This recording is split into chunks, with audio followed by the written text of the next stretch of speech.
So there are two aspects here which I understand, Dr. Srinidhi. We are also asking about red flags to look at, and then moving on to what do we do about these triggers and the warning signs, right?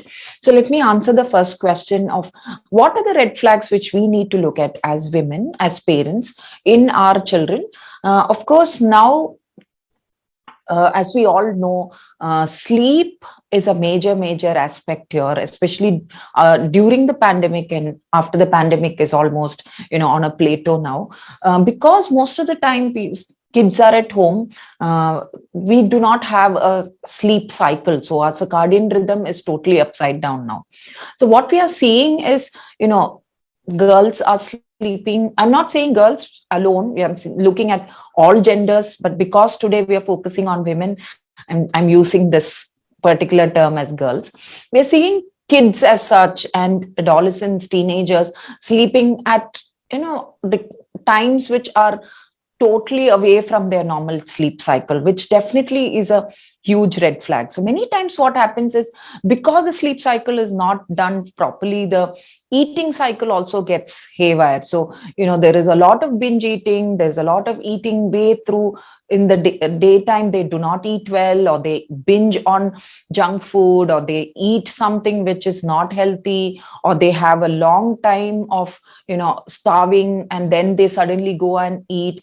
So all of that is going to affect the physiological aspects of it. And we do see a lot of eating disorders in people, young kids, and then moving ahead with adolescents and young adults. So the red flags to me would be definitely sleep and appetite changes. We also need to look at behavioral aspects. So is the child or the adolescent keeping too much into the room? So is she being aloof?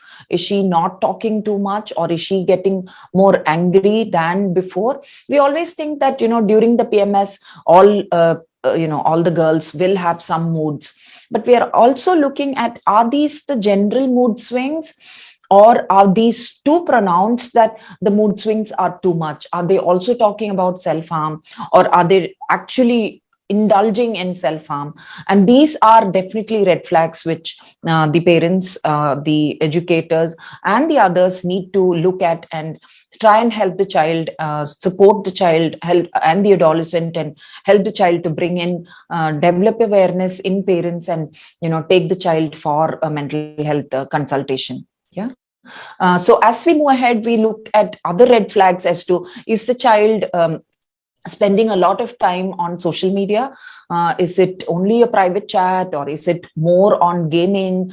So we see a lot of gaming behaviors happening throughout generations, throughout genders, and we see a rise in that now, especially after the pandemic. So that's also something as parents, I think we need to look at in kids and adolescents, whether the social media influence is helpful in certain way, but in a large extent, is it not helpful to the child and the adolescent, especially the girl child? Because as you said, body image is a strong influencer when it comes to social media, and that can lead to a lot of bullying and social isolation. Even though the classes are happening virtually, there is still a lot of bullying and isolations happening even in the virtual classroom. So this is also something as parents we should look up and try and help the child with. So what would be the red flags as a woman approaches maybe the childbearing age, and then, Yes. perimenopause and menopause? Yes. So moving on to, a child, and then teenager, and then a young adult who is now into college, and then moving on to work, and then getting into marriage. So these are all lifespan decisions which we make in our lives. And there is a kind of set rule in India that, you finish school, you go to college, it should be either engineering or law or medicine. There's no other choice given. and then there is definitely a lot of stress there.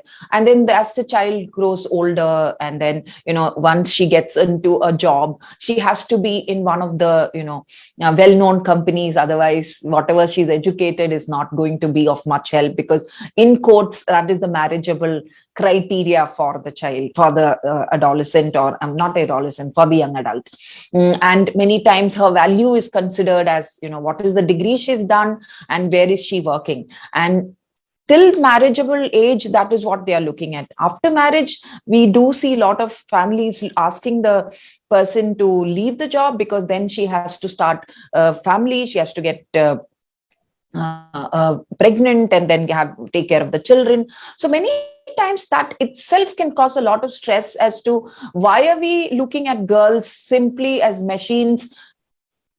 Give birth, study, get a job, give birth, take care of the family, go for work, manage work in family, come back, take care of the adults in the family, be a nurse in the family. And are we only stereotyping women? Are we only stereotyping the gender? And that's a big question which is in my mind, which is causing a lot of stress in many people when we talk to not only individuals, even when we have the support groups. This is a question which many people have asked me, and that's definitely a question we all as women should ask ourselves and raise our voices against.